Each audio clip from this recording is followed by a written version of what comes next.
Don't drop that on your toe.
Don't let it fall on your toes.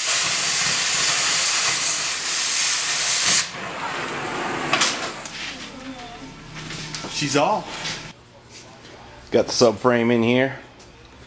Cut off the body mount on this side. Got this side to go. Cut that off.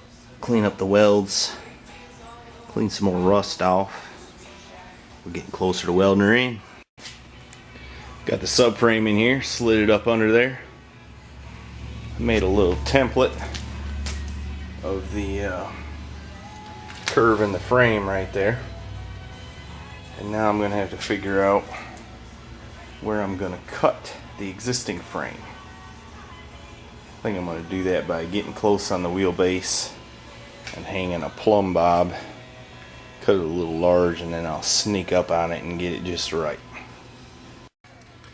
Alright, we're getting close to the moment of truth, getting ready to make my cut, see if my calculations are right. Tell you what, getting that clutch pivot out of there was a booger. They must have one heck of a rivet gun when they built these things. Getting closer. Got her jacked up. It's taking a lot longer than I thought. It's starting to get dark. My advice is, you undertake one of these projects, don't get your wife into metal sculptures.